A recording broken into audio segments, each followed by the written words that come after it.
Bueno, entonces vamos a ir a las propiedades químicas de fenoles, ¿sí? Más que nada, comentarles que en las propiedades químicas de los fenoles que van a ver es una mezcla de las propiedades químicas de los alcoholes con los aromáticos, ¿sí?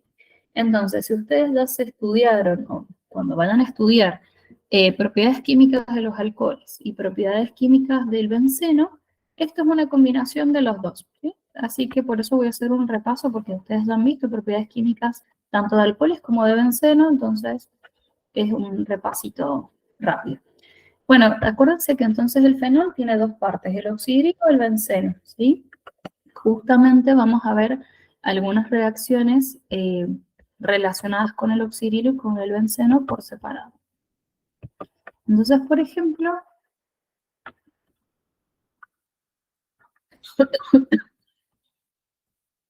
tenemos del oxidrilo el carácter ácido, ¿sí? Recuerden que eso lo vieron en alcoholes, en las propiedades químicas de los alcoholes, cuando vieron la formación de los alcoxídeos, ¿sí?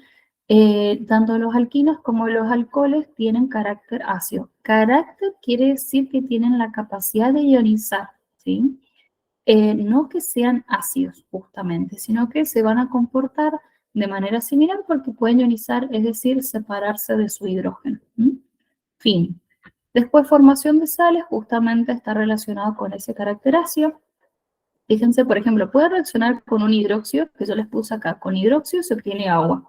Y si no, también puede ser con un metal solito, o sea, con sodio, y en ese caso va a ser una reacción de desplazamiento simple y obtendremos un hidrógeno, que es el hidrógeno que se va a liberar de acá.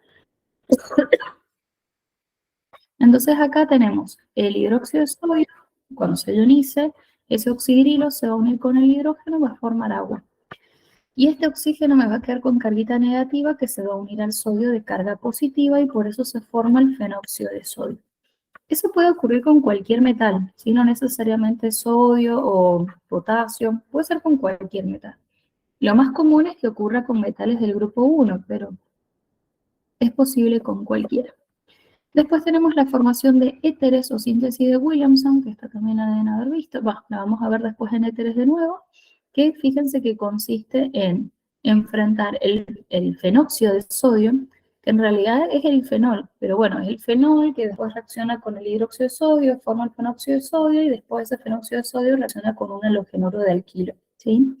Pero bueno, lo más importante de acá es saber que otra vez tenemos un metal y un halógeno y por ende se forma la sal binaria. Siempre que tengamos metal y halógeno, forman sal binaria como producto, ¿sí? ¿Y qué va a pasar? Este oxígeno de carga negativa va a unir a este carbono, a esta cadena carbonada de carga positiva.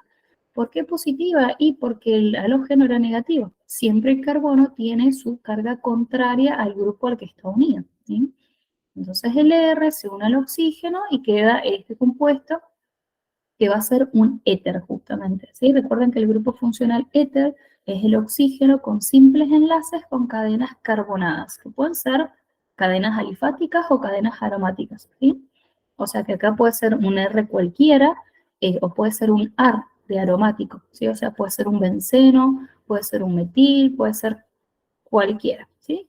Lo importante es saber que esta reacción siempre va a ser posible cuando tengamos esos dos reactivos. Fíjense en medio, les dice hidróxido de sodio acuoso, ¿sí? En medio, o sea, con calor. Entonces, eso sería el medio que, digamos, posibilita que se haga esa reacción química. ¿Sí?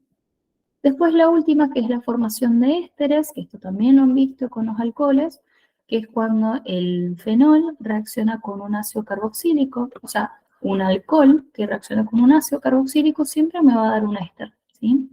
En este caso, este oxidrilo se va con el hidrógeno, forma agua, y bueno, el carbono, que ahora me va a quedar con carguita también positiva, porque el oxidrilo es negativo, se va a unir a este oxígeno. Y ahí se forma el éster. El grupo funcional éster es el carbonilo con un oxígeno, ¿sí? O puede ser así, de esa forma, o puede ser con un halogenuro de ácido, ¿sí? O de acilo, que también va a formar un éster. O sea, el reactivo puede ser diferente, pero el producto es el mismo, ¿sí? Por eso dice ahí formación de ésteres, que puede ser a partir de un ácido carboxílico, o sea, fenol más ácido, o si no, el fenol más un cloruro de ácido, ¿sí? Que en este caso va a ser un cloruro de etanoilo, ¿sí? O cloruro de acetilo, se llama. Entonces, bueno, ahí lo mismo, el cloro se va con el hidrógeno, forma cloruro de hidrógeno, carbono de enlace libre con el oxígeno forma el éster, ¿sí? Bueno, esa sería la parte, o sea, estas reacciones son de parte del oxidrilo. Ahora vamos a analizar las reacciones con respecto al grupo bencénico y listo, ¿sí? Entonces, estas reacciones ustedes ya las vieron en alcoholes, ahora vamos a ver las reacciones que ustedes ya vieron en aromáticos, ¿sí? Esperen un ratito que se trabó la compu.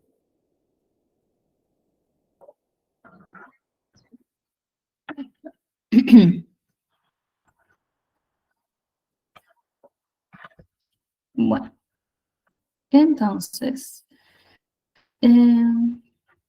vamos a ir a las otras. Y bueno, estas están relacionadas con el anillo bencénico, ¿sí? En el anillo bencénico nosotros tenemos nitración, sulfonación, que son exactamente las mismas, o sea, encima están estas dos nada más, pero pueden sufrir todas las reacciones que vimos en benceno, ¿sí? Vieron que acá cuando, esta es la diapo 122. Cuando vimos acá benceno, acá. Vieron que del benceno las reacciones características no son las adiciones. Si bien acá tienen dos adiciones, es muy poco probable que se rompan esos dobles enlaces. Las reacciones características del benceno son las reacciones de sustitución electrofílica, ¿sí? Que eso lo vimos en la clase, que tenemos halogenación, alquilación, nitración, sulfonación. Ahí. Y después las acidaciones, ¿sí? Estas son reacciones características del benceno y pueden ocurrir todas estas reacciones con el fenol, ¿sí? Exactamente las mismas. Pero bueno, en el cuadernillo solamente les han puesto dos, nitración y sulfonación, ¿sí? Pero cualquiera de estas puede ocurrir. Entonces, esto está en la 122. Y acá, ¿qué particularidad o qué diferencia hay con lo que vimos recién? Hay que tener en cuenta que el fenol ya tiene un grupito, o sea que nuestra nitración o sulfonación sería para que sea disustituido. Ya tiene un sustituyente que va a ser el oxidrilo, ¿sí? Ese oxidrilo se dice que es un director ortopara, ¿sí? ¿Qué quiere decir eso? Director que dirige, o sea, que va a dirigir la segunda sustitución en posición orto o en posición para. Recuerden que la posición orto es el carbono 2 con respecto al grupo funcional más importante, ¿sí? O sea que del benceno, en el carbono 2, el que se va a ir justamente es ese hidrógeno. Puede ser en la posición 2 o en la posición 4, que es la posición para, ¿sí? O sea, en cualquiera de esas dos posiciones puede ocurrir la nitración, ¿sí? Nunca en posición 3, porque el oxidrilo es un director ortopara, no es un director meta, ¿sí? Eso es relevante y en realidad para la orgánica lo es, para lo que ustedes van a ver en el pre no mucho, ¿sí? Es muy raro que hayan ese tipo de reacciones, pero bueno, como para que ustedes sepan por qué no ven ningún ejemplo con meta, ¿sí? Porque no lo van a ver porque es imposible que ocurra ya que el oxidrilo no produce sustituciones en esa posición. ¿Sí? Entonces, ustedes tienen una nitración, la primera, que va a ocurrir en la posición 2, o sea, posición orto. Y acá tienen el ácido nítrico, que recuerden que su estructura Lewis es esta que está acá arriba. ¿Sí? Esto lo analizamos cuando vimos aromáticos. Lo más importante es saber que la ruptura de la molécula del ácido nítrico no va a ser con el hidrógeno solito, ¿sí? Ojo que no es una ionización, ¿sí? Sino que lo que se va a ir es el oxidrilo de este ácido nítrico. ¿Para qué? Para que este nitrógeno me quede positivo. Recuerden que el oxidrilo siempre es negativo, ¿no es cierto? El nitrógeno va a tener la carga contraria, o sea, va a ser positivo. Y eso es un electrófilo, ¿sí? Sustituciones electrofílicas consisten en formar electrófilos que tienen carga positiva. Electrofilo quiere decir que tiene atracción hacia los electrones. Si hay un compuesto que tiene atracción hacia los electrones que tienen carga negativa, ese compuesto debe ser positivo, ¿sí? Entonces, los electrófilos, por ejemplo, son como el grupo nitro, ¿sí? El nitrógeno con 2 oxígenos se llama grupo nitro, ¿sí? Y ese es un electrófilo que va a sustituir a este hidrógeno del benceno que se va con el oxidrilo para formar agua, ¿sí? Entonces, fíjense que el grupo nitro ocupa el lugar del hidrógeno y ahí se produce la sustitución. Recuerden que tenemos 3 tipos de reacciones: adición, sustitución, eliminación, ¿sí? Adición típica de alquenos y alquinos y de todo lo que tenga doble enlace, ¿sí? O triple. Después, la eliminación, que lo vimos para las formaciones de dobles o triples enlaces, ¿sí? Que todos llevaban el nombre de des. Deshidrohalogenación, deshalogenación, esas son de eliminación. Y después la de sustitución, como en alcanos, que teníamos la halogenación, y que en un alcano se iba sustituyendo cada hidrógeno con cadenas carbonadas, ¿sí? Bueno, es lo que ocurre acá en el benceno. Se sustituye el hidrógeno del benceno con distintos electrófilos, en este caso con el grupo nitro, ¿sí? Por eso este se llama ortonitrofenol. El grupo nitro lo vamos a estudiar en la parte de nitrogenados, pero sepan que es uno de los grupos menos importantes, ¿sí? Están en la tabla de prioridades, lo tienen en la tablita de abajo, que es la tabla chiquitita, que dice tabla de grupos subordinados. Ahí está el grupo nitro. Es menos importante que los alcanos, imagínense, ¿sí? Entonces, por eso se pone ortonitrofenol. ¿Qué va a pasar? Puede ocurrir ahí en la posición orto, como les dije acá, en la posición para, ¿sí? Pero el mecanismo de reacción es el mismo. ¿Sí? Bueno, acá dice diluido, 20 grados Celsius, en la parte del benceno dice con ácido sulfúrico. Importante los catalizadores, pero bueno, sobre todo quiero que entiendan la ruptura y formación de los compuestos, ¿sí? Bueno, después tenemos la sulfonación, que la sulfonación es cuando el ácido sulfúrico, fíjense que también su estructura es Lewis, acuérdense que el ácido sulfúrico tiene octeto expandido, cosa que el nitrógeno no. El nitrógeno está en el periodo 2, el azufre está en el periodo 3, ¿sí? Todos los que están en el periodo 3 para abajo pueden expandir su octeto. Que dicho sea de paso, abrimos paréntesis, azufre, cloro, fósforo, manganeso, cromo, eran los que podían expandir su octeto, ¿sí? En este caso, bueno, el azufre. Entonces el azufre tiene su estructura de Lewis, del cual otra vez va a perder su oxidrilo, igual que el ácido nítrico, ¿sí? ¿Para qué? Para que podamos formar el electrófilo. En este caso, el electrófilo va a ser el grupo sulfónico, ¿sí? Que es azufre con 3 oxígenos e hidrógeno, ¿sí? Este grupito de acá. Que bueno, acá no he puesto el nombre, pero lo tienen en el cuadernillo. Entonces, lo importante es lo mismo, saco el oxidrilo, no lo ionizo, ¿sí? Saco el oxidrilo, con el hidrógeno se forma agua, y en su lugar se sustituye el grupo sulfónico. Este compuesto se va a llamar, ojo con el nombre, se llama ácido ortohidroxibenceno sulfónico, ¿sí? El grupo sulfónico es más importante que el oxidrilo. Eso también lo tienen en la tabla de prioridades. Recuerden que la tabla de prioridades tiene que estar al lado de ustedes todo el tiempo, ¿sí? Porque a medida que vamos avanzando y vamos viendo distintos grupos funcionales, tenemos que irnos ubicando dónde va a estar, ¿sí? Bueno, esto es lo que hice recién con otra comisión. A ver si está en el cuadernillo 5.2 acá.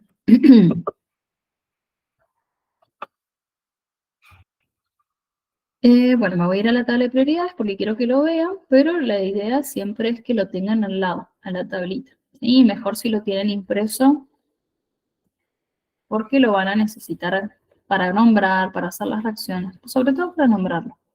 Fíjense, acá está el ácido sulfónico, ¿sí? O ácido, en este caso va a ser benceno sulfónico porque, bueno, es de un benceno.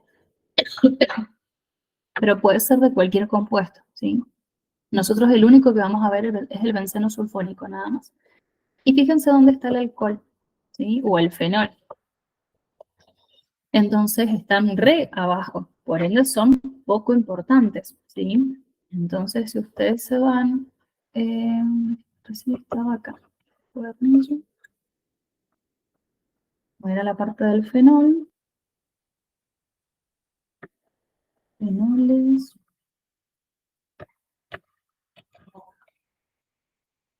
Fíjense el nombre, ¿sí? Entonces, orto, ¿sí? Benceno sulfónico. Bueno, acá le han puesto, acá falta el hidroxi. Si tienen el cuadernillo, corríjanlo. Estoy fijándome que le falta el hidroxi. Es ácido, orto, hidroxi, benceno sulfónico, ¿sí? Hay que ponerle el hidroxi porque si no, ¿qué es lo que va en la posición orto? Y lo mismo acá, ácido para hidroxi, benceno sulfónico, ¿sí? Pero bueno, fíjense en qué termina el compuesto, termina en sulfónico. ¿Por qué? Porque es el grupo más importante. En cambio, con el nitro, con el grupo nitro, acá, termina en fenol. ¿Por qué? Porque el fenol es más importante que el grupo nitro, ¿sí? Siempre el grupo más importante tiene, o sea, el nombre del compuesto tiene que terminar en el grupo más importante, mejor dicho, ¿sí? Lo mismo, fíjense que acá ven que tiene el fenol, obviamente termina en ol, igual que el alcohol, pero bueno, sobre todo en fenol. Y el grupo nitro está acá abajo. En la tabla de grupos subordinados, ahí está, ¿sí? Nitro. Nitro. Fíjense que de acá, de los grupos subordinados, ya vimos los halogenuros del kilo y el grupo nitro. En un ratito vamos a ver el éter, ¿sí? Bueno, y entonces, esa sería la sulfonación. En el caso de, bueno, ahí en el cuadernillo vieron que tienen el grupo nitro en 3 lugares. 2 nitros en posición orto y 1 en para. También puede ocurrir eso, pero nunca en meta, ¿sí? Eso es lo más importante que tiene que quedar acá. Fíjense que acá ven que tiene, o sea, si se produce con 3 moles de ácido nítrico, obviamente se va a nitrar en 3 lugares. ¿Qué lugares son esos? Los 2 lugares orto, acá y acá, que son a los costaditos del grupo más importante, posición 2, ya sea a la derecha, ya sea a la izquierda, y la posición 4, que va a ser esta de acá, para. ¿Sí? Lo mismo, se producen las sustituciones en esos lugares, pero nunca en meta. ¿Sí? Y con la bromación ocurre lo mismo.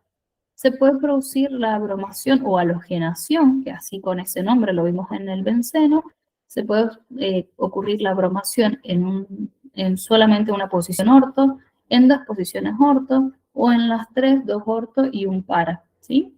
Es lo mismo que lo anterior. Pero bueno, importante saber el mecanismo de reacción que lo vimos en aromáticos. Y fin, ¿sí? Terminamos con fenoles. ¿Hasta acá hay alguna duda?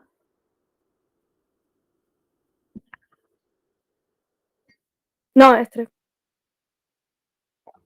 ¿Sí? No, Estre. Bien, buenísimo. Bueno, sigamos. Les recuerdo entonces de la parte de oxigenado, saber muy bien alcoholes, saber muy bien aldehídos y ácidos, ¿sí? O sea que fenoles no es muy importante y además ustedes lo van a poder deducir a las reacciones si ya se saben lo anterior que les dije. Y en éteres tampoco es muy relevante las reacciones, las vamos a ver, pero van a ver que hay algunas que son repetidas, ¿sí? De las que hemos visto antes. Bueno, nomenclatura no me voy a tener en esto, todas las hemos visto. Simplemente recordarles que en la nomenclatura, acuérdense que tienen 3 formas distintas de llamarse, ¿sí? Esto lo vimos bueno, justo cuando estaba enferma, pero lo vimos por WhatsApp, que les había pasado unos videitos, después recuerden, esos canales de los videos de YouTube que les pasé al grupo están buenos por si quieren ver reacciones, si quieren ver nombres y qué es eso, el de la chica que es española es excelente, así que bueno, lo pueden ver también, ¿sí? Y por eso les pasé esos videitos, porque de paso capaz que les quedan esos canales que están copados. Bueno, ahí en la nomenclatura común, o sea, están buenos, pero no son muy completos, por eso les pasé, para éteres, les pasé creo que 2 videos por ahí, porque había un video donde tenía la nomenclatura común y YUPAC, pero de una forma, y en la otra forma. En nomenclatura común recordemos que hay 2 formas de llamarse, de nombrarse, con el nombre éter al final o con el nombre éter al principio y la terminación ílico, y después tenemos YUPAC que siempre cumple el orden de prioridades y que los éteres son menos importantes para YUPAC, ¿sí? Por eso se nombran como radicales alcoxi, que acá les puse el cuadrito y donde está el éter. Pero bueno, eso más que nada, ¿sí? En el TP1, que tienen subido en el Drive, no tienen ejercicios de éteres, pero en los TPs adicionales, para aquellos que ya los han visto, que solamente se los he estado pasando por WhatsApp, porque son ejercicios extra por si quieren seguir practicando, y es opcional, ¿sí? No es para todos, entonces por ende no están subidos en el Drive. Pero bueno, ahí sí tienen ejercicios de éteres, ¿sí? Así que bueno, cualquier cosita me dicen y se las paso. Bueno, método de obtención. Vamos a ver de los éteres solamente dos métodos de obtención, por eso es cortísimo. Las propiedades físicas, que es más cortito todavía, y después las propiedades químicas, que son estas tres, y terminamos, ¿sí? Así que es bastante corto el tema. Bueno, deshidratación de alcoholes que encima ya lo hemos visto, ¿sí? Esto ustedes lo vieron en las propiedades químicas de los alcoholes, que fíjense que ahora estamos viendo, vieron que, esperen, voy a ir a alcoholes, esta es la diapo 127.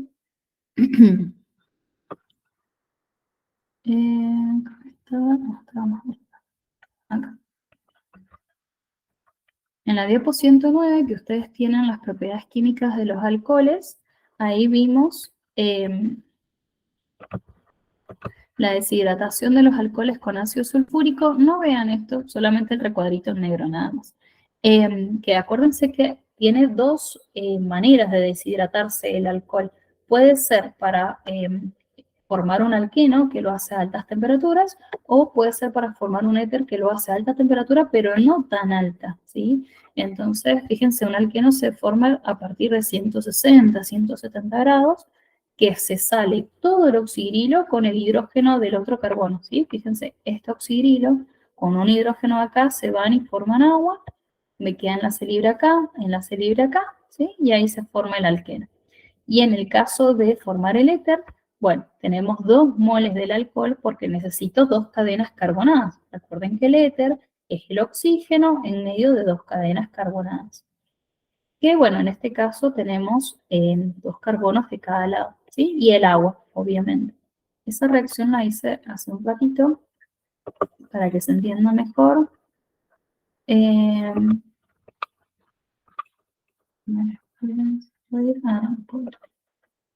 Bueno, que acá está el éter formado, o sea,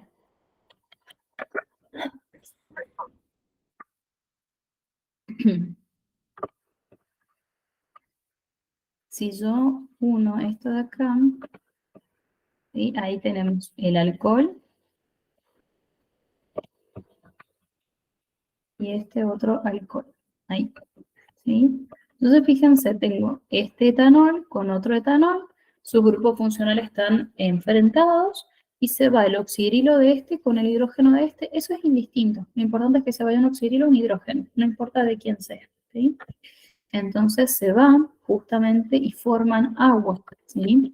Y al irse me va a quedar el enlace libre de este carbono con el enlace libre de este oxígeno. Entonces se unen y ahí se forma el éter, ¿sí? Por eso yo necesito mínimo 2 moles del alcohol para poder formarlo. ¿Qué pasa si tienen alcoholes diferentes? Porque en ese caso fueron 2 etanoles, ¿sí? O sea, 2 alcoholes iguales. Si tienen alcoholes diferentes, les va a dar una mezcla de éteres, que ahí lo más importante no es tanto la reacción química, sino es analizar cómo va a ocurrir.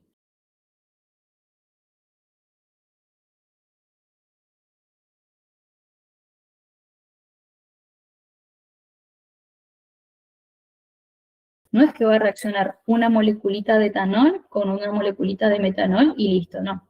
Hay toda una mezcla de moléculas, hay muchas moléculas, entonces tenemos varias posibilidades de que ocurran reacciones. ¿Entre quiénes?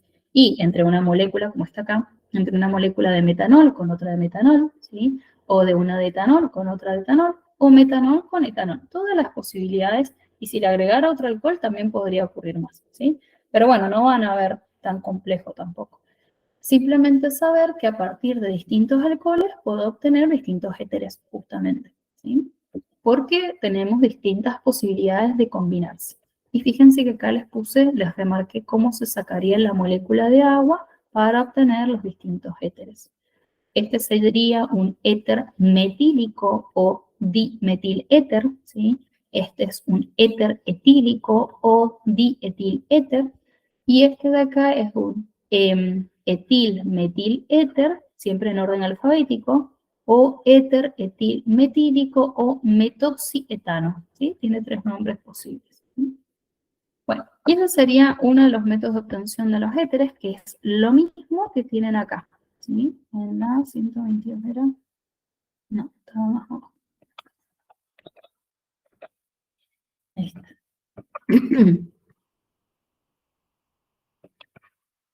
Entonces, fíjense que es lo mismo que tenían ahí, está acá, ¿sí? Nada más que copié y pegué para que no se vayan a la otra diapo. Pero es exactamente lo mismo. Y después la otra que tenemos, que esta sí es distinta, no la hemos visto antes, que es la síntesis de Williamson. Pero no es nada del otro mundo. Vieron que yo ya les he dicho que siempre que tenemos un halógeno y un metal, siempre se forma la sal binaria, que ya lo he repetido un montón de veces. Bueno, es lo mismo que ocurre acá.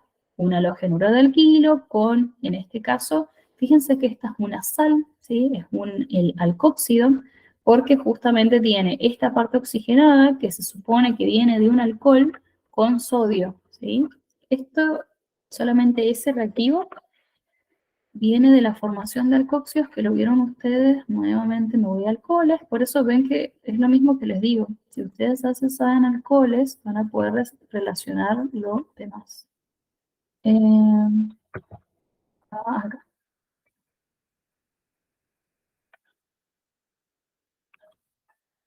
Entonces, ven que tiene el alcohol, ¿sí? Este es con su oxidilo, con un metal. ¿Y qué va a pasar? Se produce una reacción de simple desplazamiento. El potasio se va a unir con el oxígeno y al hacerlo desplaza el hidrógeno, ¿sí? Que se libera como hidrógeno diatómico. Y acá se forma el alcoxio, que es una sal que proviene del alcohol, ¿sí? Entonces, es una cadena carbonada con el oxígeno, ese es el anión alcoxio, y el metal. Recuerden que el alcoxio, esa parte del alc, puede ser reemplazada por la cantidad de carbonos que tengamos. Si tuviéramos acá un CH3, o sea, un solo carbono, sería met, ¿no es cierto? Entonces, metóxido, metóxido de potasio, ¿sí? Si fueran 2 carbonos, et, etóxido de potasio, o sea, siempre el prefijo reemplaza al alc, ¿sí? Si son 3 carbonos, prop, propóxido de potasio. Y en este caso va a ser un iso, porque son 3 carbonos, pero tiene 2 metilos al final. Entonces, iso. Isoprop. Isopropóxido de potasio, ¿sí? Etcétera. But, penta, etcétera, ¿sí? Entonces, lo importante es saber reemplazar el prefijo, nada más. Vuelvo a éteres otra vez.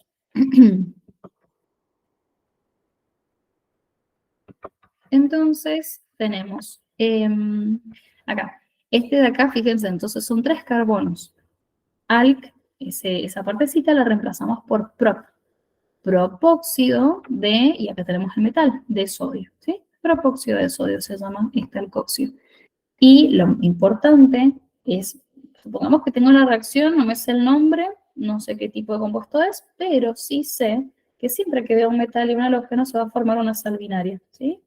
Entonces, sodio con bromo forma la sal binaria, a este oxígeno le va a quedar un enlace libre y a este carbono también. Se unen entre sí sus enlaces y listo, ¿sí? Y ahí se formó el éter. En este caso es un éter asimétrico porque tiene distinta cantidad de carbonos que se puede llamar éter, fíjense, este es un etil y este es un propil. Éter, etil, propílico, orden alfabético, o etil, propil, éter. O en Yupac, etoxi, porque se tomaría la parte que tiene menos carbonos, es el radical. Y es un et, ¿sí? Porque tiene 2 carbonos. Y es un radical alcoxi. El alc se reemplaza por el prefijo, dijimos. Entonces, alcoxi, etoxi, ¿sí? Etoxi, propano, ¿sí? Entonces, ese sería el otro nombre. Y bueno, la sal binaria. Bueno, en cuanto a las propiedades físicas, perdón, ¿hasta acá vamos bien? ¿Hay alguna duda de los éteres?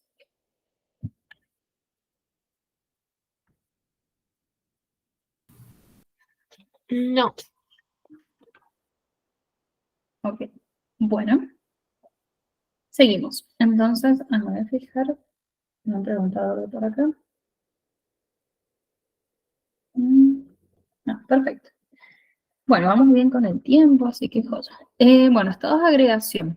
Propiedades físicas, ¿sí? Yo ya les he dicho que soy repesada con las propiedades físicas en el sentido que quiero que relacionen siempre con las fuerzas intermoleculares, que ya las hemos repasado varias veces. Fuerzas intermoleculares son fuerzas de London, fuerzas dipolo, dipolo inducido, dipolo, dipolo, puente de hidrógeno y ion dipolo, ¿sí?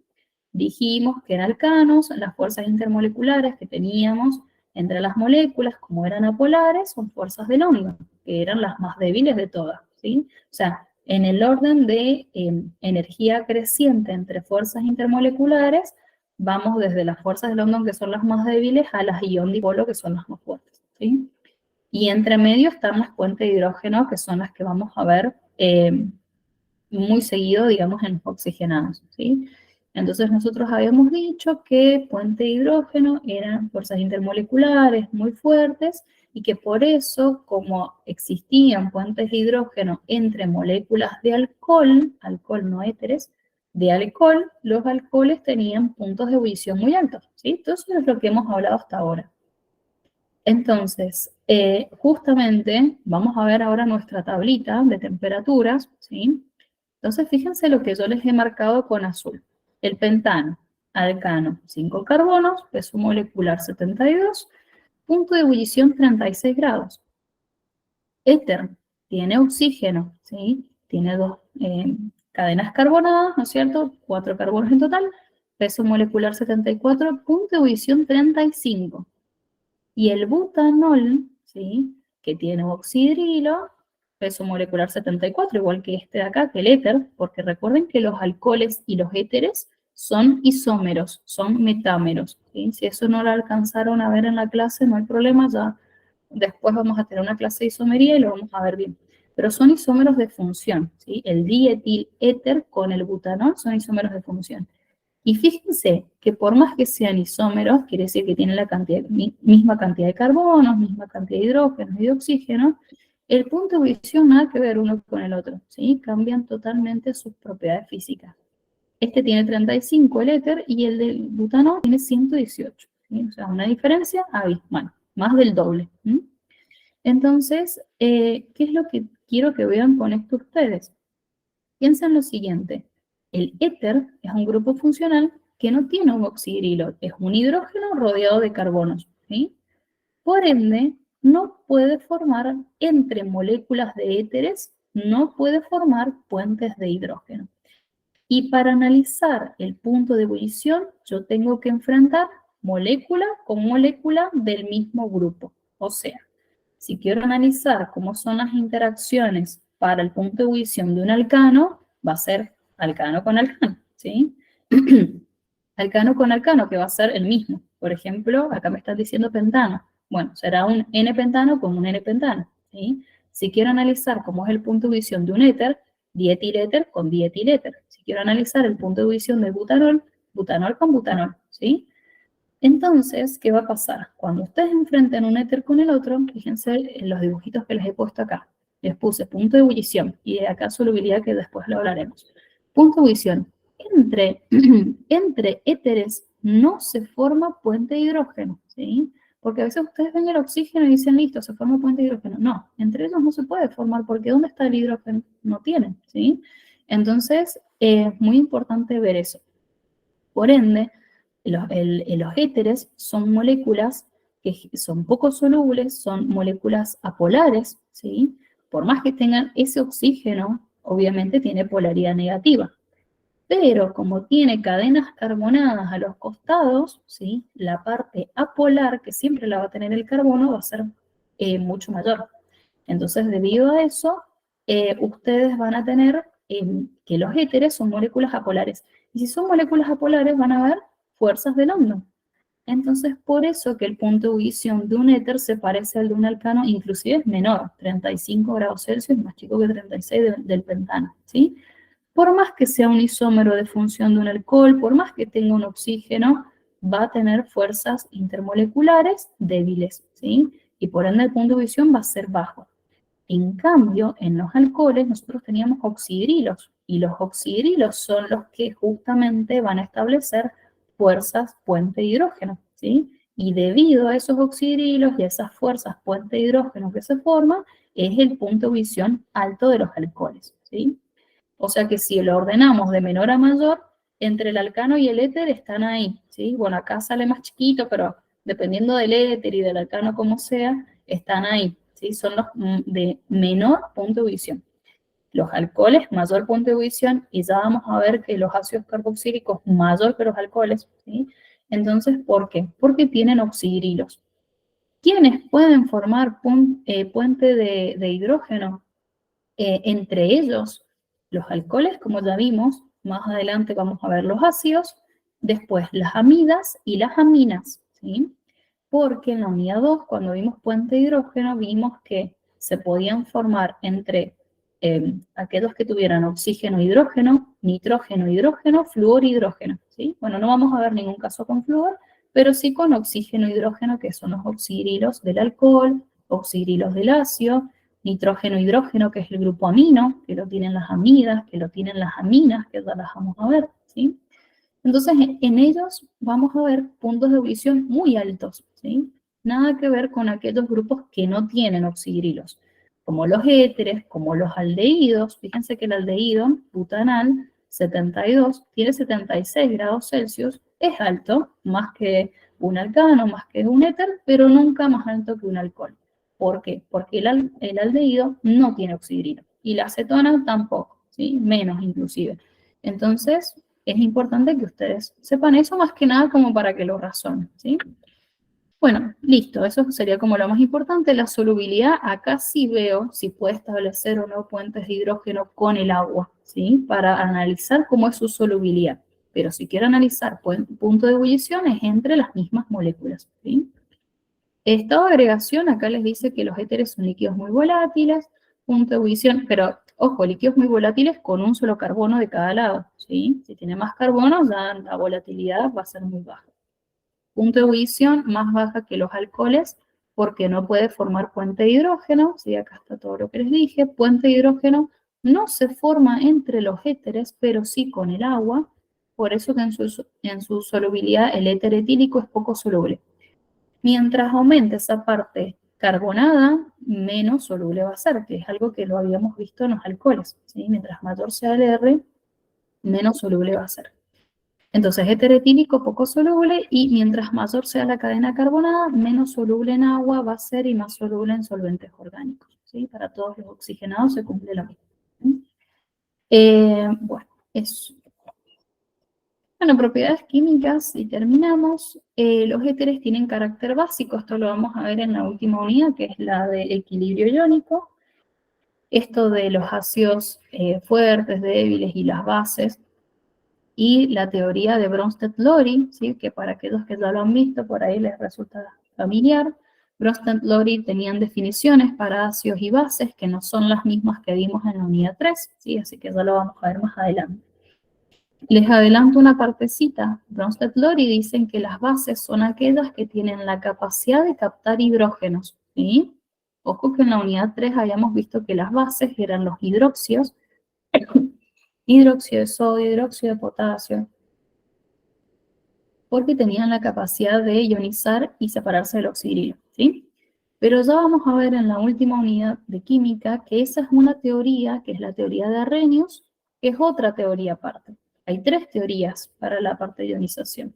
Otra es Lewis, lo vemos pero así nada más, y la otra es Bronsted-Lowry, que es re importante. Y bueno, Bronsted-Lowry, que son dos científicos,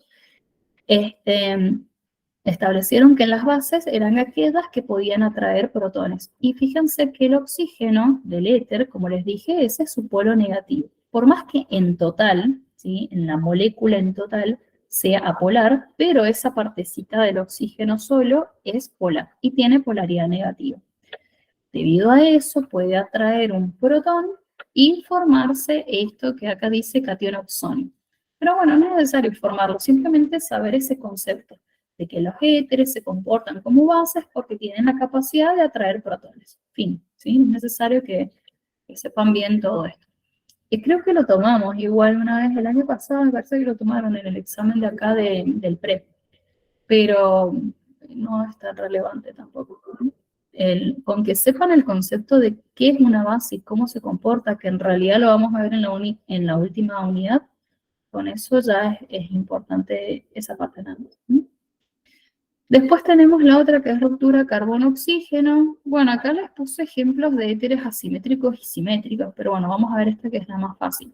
Es un éter que va a reaccionar con un halogenuro de hidrógeno. Acá está yoduro de hidrógeno, pero no sé si es el mismo ejemplo que tienen en el cuadernito. Puede ser con cualquier halógeno, ¿sí? Cloruro, bromuro. Lo importante es saber que el éter se va a romper, obviamente, entre oxígeno y carbono, ¿sí? Si es simétrico, no hay problema, que se rompa a la derecha, que se rompa a la izquierda, de cualquiera de los dos lados va a dar los mismos productos porque es simétrico, porque de ambos lados tienen la misma cantidad de carbonos, ¿sí? Entonces, si este hidrógeno se une con este carbono, me va a dar este hidrógeno se une con este oxígeno, me va a dar este alcohol, y el yodo se une con este carbono, me va a dar un halogenuro de alquilo.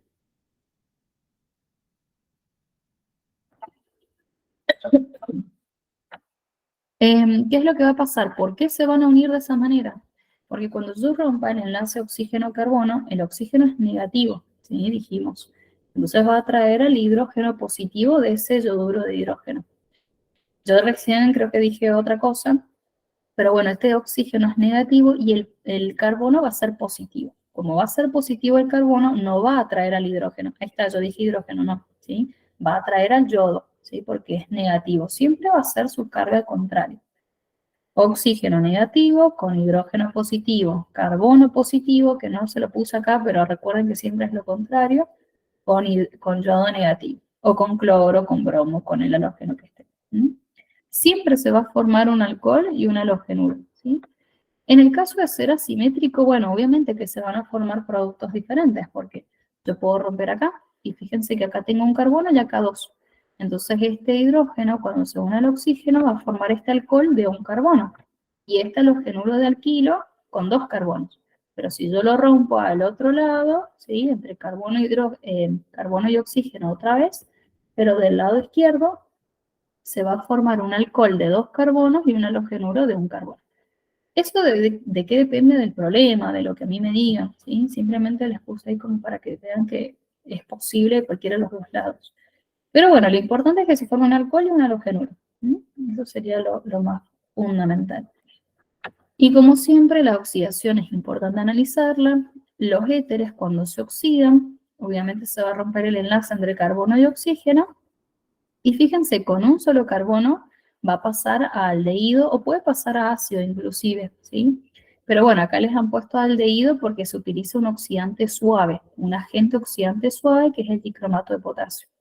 Y con dos carbonos, el otro aldehído también, ¿sí?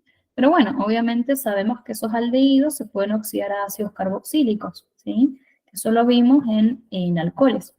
Alcohol primario se oxida aldehído, se oxida ácido, o el alcohol primario se oxida ácido. Y después vimos que el alcohol secundario se oxida acetona, ¿sí?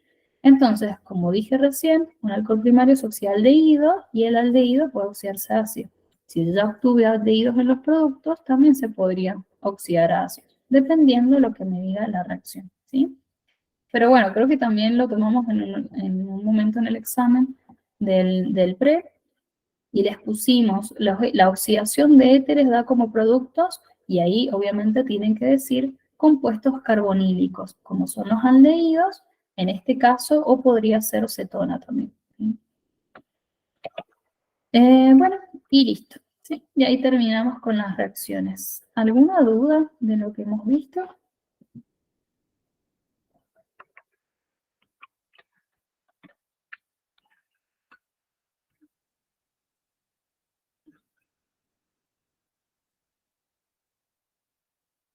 Bueno, entonces vamos a hacer un problemita del TP2. Recuerden que el punto 1 del TP2 lo pueden hacer solitos, ¿sí? Eso es cuestión de leerlo. Siempre denlo con los apuntes al lado, ¿sí? Porque bueno, yo sé que están en las clases, pero bueno, no siempre van al día con los temas que vemos en clase y con lo que van leyendo, capaz que vamos atrasados. Pero bueno, por ejemplo, quiero hacer el punto 1, me pongo con los apuntes de los alquenos, ¿sí? Y así, ¿sí? Siempre con los apuntes al lado. Y ya el hecho de hacer el ejercicio, de revisar el material que tienen ustedes, ya es un montón, ¿sí? Como más que nada para no dejarlo de lado. Y eso. El punto 2 también lo pueden hacer. Fíjense que el punto 2 ya les dan los reactivos. Simplemente tienen que con los apuntes formar los productos. Bueno, y eso. El E y el F no lo van a poder hacer porque el E está relacionado con aldehídos y el F con el derivado de ácido y todavía no vemos propiedades químicas de aldehídos ni de derivados de ácidos. Así que, pero hasta el D lo pueden hacer. El E es cualitativo, ¿sí? Eso es como para descubrir los productos que se forman. Les dan algunas pistas, así que es a completar. El 4 todavía no lo hagan porque no lo van a poder hacer porque no vemos reacciones químicas de ácidos. Así que hasta que no terminemos con ácidos, el 4 no lo van a poder hacer, ¿no? Ya después, en su momento, veremos cómo son estos puntitos, pero lamentablemente no se puede hacer hasta que no terminemos con los temas. A partir del punto 5 en adelante, sí los pueden hacer. Yo ya he hecho un par en clases, pero vamos a hacer el punto 7. Vamos a hacer un cortito porque nos quedan 15 minutos. Por eso un rendimiento de 70, bueno, el 7, el 8, que van a ver en realidad que la parte orgánica de estos problemas es mínima. O sea, es como se hace la reacción, que generalmente son reacciones cortitas, y después es todo unidad 3, ¿sí? Y no nos va a venir mal repasar la unidad 3, así que bueno, ahí lo vamos a hacer. Bueno, vamos a hacer el 7 y veremos si queda tiempo para hacer alguna otra. Bueno, si alguien ha empezado con el TP, por ahí tienes dudas, lo puede consultar. Vamos a tratar de verlo en clase lo más que podamos. No vamos a terminarlo en clase, obvio, porque son bastantes puntos. Pero bueno, yo prefiero que estén estudiando biología, física, que bueno. Por ahí, acuérdense que ahora la más importante, la parte más importante es que ustedes aprueben el examen, ¿sí? Así que si tienen tiempo y le pueden hacer genial, y si no, no hay problema. Bueno, vamos al punto 7. Queremos quemar 53,4 litros de propeno, medidos en condiciones normales. ¿Qué volumen de oxígeno a 20 grados Celsius y 720 milímetros de presión hace falta? ¿Qué tendríamos que hacer ahí?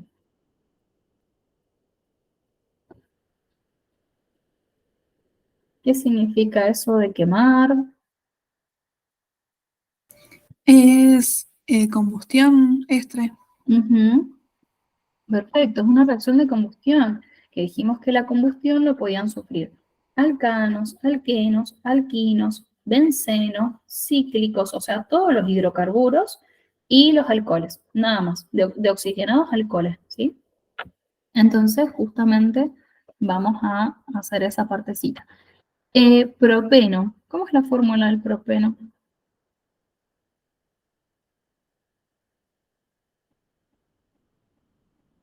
¿Cuántos carbonos tiene? ¿Qué enlaces tiene?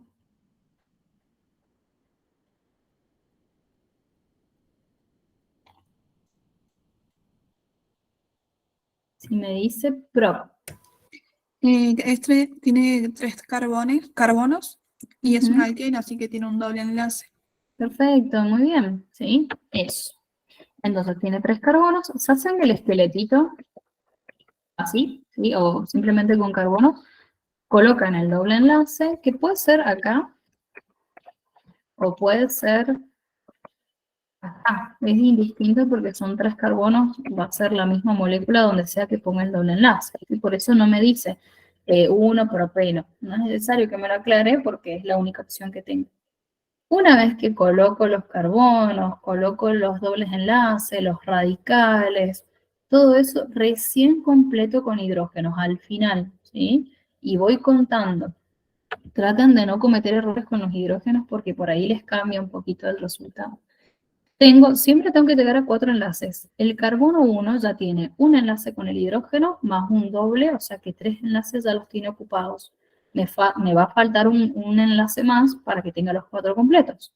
Entonces le agrego un 2. Lo voy a agregar acá abajo. Y listo, ¿sí? Entonces ya tengo 2 hidrógenos. El doble enlace, ya están los 4 enlaces del carbono 1, ¿sí? Carbono 2 tiene un enlace con el hidrógeno, un enlace con el otro carbono y un doble con el carbono 1, o sea que este ya tiene los 4 enlaces completos. No le agrego nada. Y el último carbono tiene un enlace con el carbono que está a su izquierda, otro enlace con el hidrógeno, o sea que le faltan 2 enlaces más.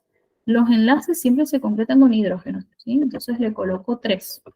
Entonces ahora tiene los 3 hidrógenos más el enlace con el carbono, ya están los 4, ¿sí? Bueno, ese sería el propeno. Si quieren, para facilitarles el tema del cálculo o del balanceo, pueden colocar su fórmula molecular, ¿sí? La fórmula molecular de esto, como es un alqueno, es CnH2n, o sea, carbono 3, ¿sí? Y el de hidrógenos tendrá el doble, ¿sí? Fíjense si los cuentan, 3, 4, 5, 6. Siempre en un alqueno, el hidrógeno, o sea, un alqueno va a tener el doble de hidrógenos, ¿sí? Salvo que tenga, 6. Salvo que tenga 2 dobles enlaces, 3 dobles enlaces, bueno, ahí ya no se va a cumplir la reglita. La reglita general es para alquenos de un solo doble enlace, ¿sí?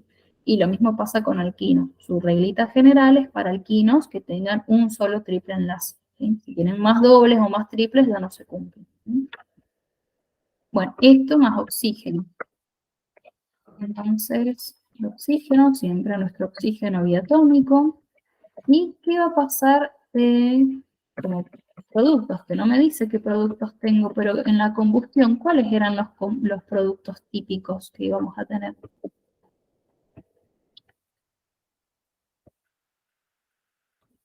Dióxido de carbono Ujú. Bien. y un alcano. Dióxido de carbono y tipo esto es como en la, ¿cómo sería? En la respiración. Es que no sé si han visto respiración en biología. ¿Qué productos tenemos de la respiración de las plantas? Dióxido de carbono y qué más. Bueno, si no lo han visto no hay problema. Pero siempre es dióxido de carbono y agua, ¿sí? Es lo mismo que pasa en la combustión. Son los mismos productos. Bueno, entonces, y al revés, si esta reacción, esto nada que ver con orgánica, pero si esta reacción la ven al revés, es la fotosíntesis, ¿sí? Porque las plantas necesitan dióxido de carbono y agua, entonces les va a dar oxígeno por un lado, que es lo que liberan, y la glucosa, ¿sí? Y si ustedes lo ven desde el otro sentido, glucosa más oxígeno le da dióxido de carbono y agua, que eso sería la respiración de las plantas. Bueno, una vez que llegamos acá, siempre combustión completa, porque recuerden que tenemos incompleta también, pero bueno, la incompleta nos las van a especificar. Si me dice combustión o si me dice quemar, listo, voy a hacer la completa, ¿sí? Entonces, dióxido de carbono y agua, la incompleta era con monóxido y agua o carbono y agua, dependiendo, y balanceamos, ¿sí? Por eso yo les digo acá, si hacen la fórmula molecular es como más fácil, porque ahí yo sé que tengo 3 carbonos, entonces directamente coloco un 3.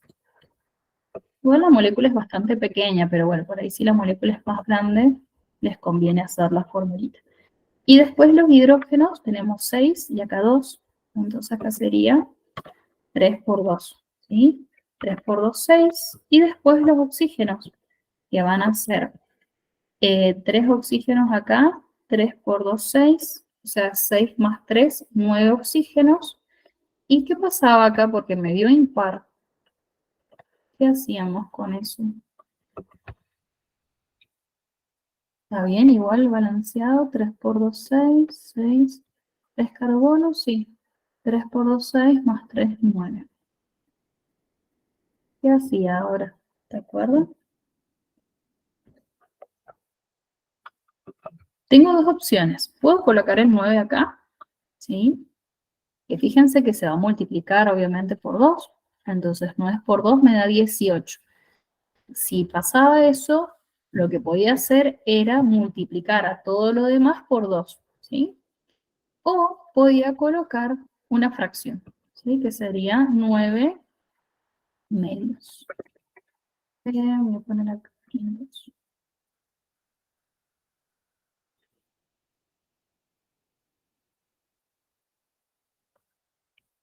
Y me puede quedar así. Y ahí ya está balanceado, ¿sí? Yo lo voy a dejar así como fracción para que ustedes hagan algo distinto, pero lo pueden hacer sin fracción y en ese caso será en lugar de 3 un 6, en lugar de 3 un 6 y acá será un 2, ¿sí? Bueno, eso. Y ahí ya quedaría balanceado, porque recuerden que mentalmente se coloca este 2, ¿para qué? Para simplificar esto con este 2. Mentalmente, no químicamente, ¿sí? Esto lo hago en mi cabeza nada más. Entonces acá son 9 oxígenos del lado de los reactivos y 9 oxígenos del lado de los productos. ¿Sí? Listo. Voy a la parte estequiométrica ahora, ¿sí? Dato de la reacción. Tanto el problema. Lo quiero dejar como fracción para que ustedes vean cómo se resuelve el problema con la fracción, ¿sí? Pero si quieren lo pueden hacer como con enteros. Bueno, datos. Me dice, queremos quemar 53,4 litros de propeno. 4 litros de propeno. Medidos en condiciones normales. ¿Qué volumen de oxígeno? Y bueno, acá,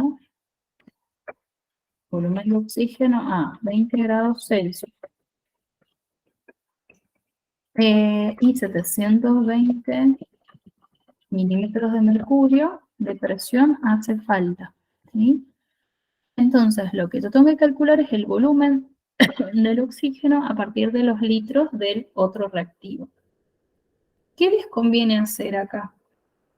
¿Qué les parece? Porque fíjense que los datos del oxígeno no están en condiciones normales. Tengo que averiguar el volumen, pero solamente me dan temperatura y presión. ¿Qué dato me faltaría para poder terminar de calcular el volumen del oxígeno?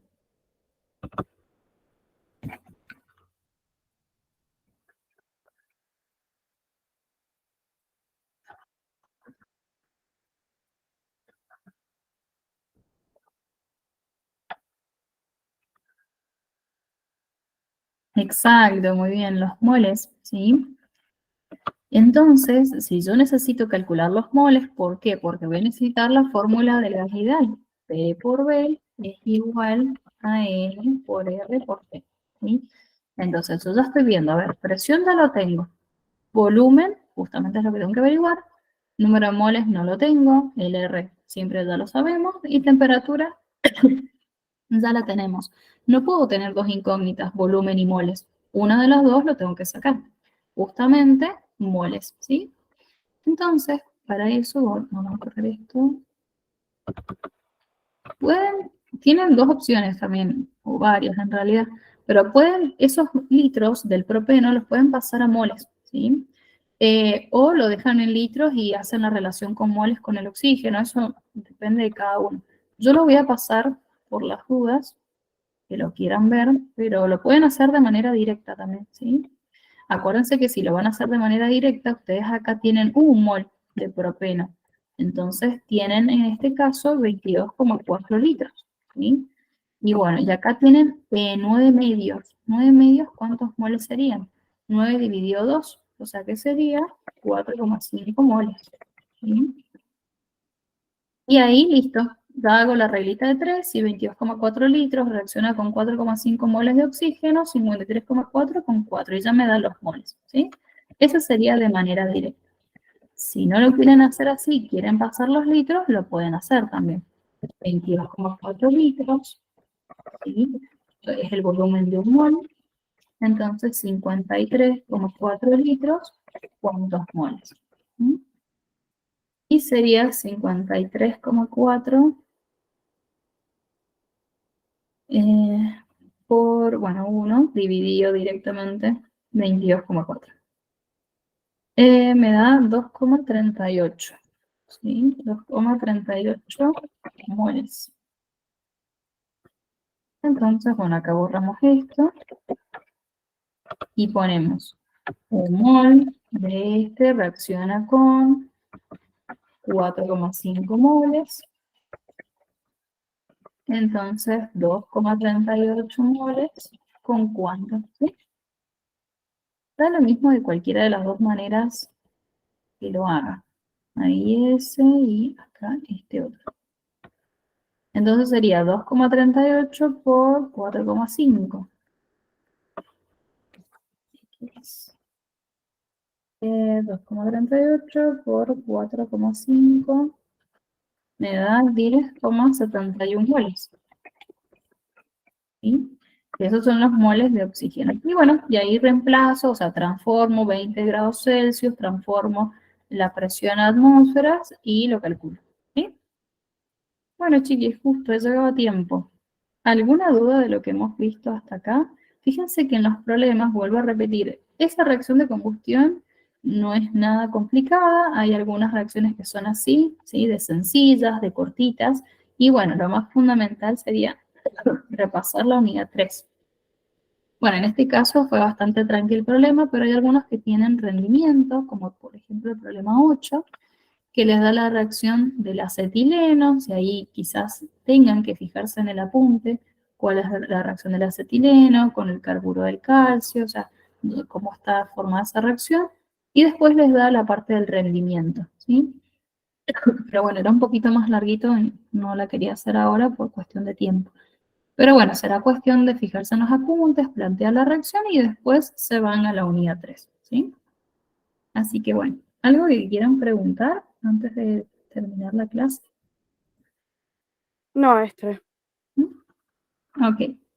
Bueno, entonces, nada, que tengan lindo fin de, que descansen y bueno, nos veremos el lunes. Gracias, Nos Esther, vemos, nos Estre, que tengas vemos. buen fin de. Gracias, chao, chao, nos vemos. Igualmente.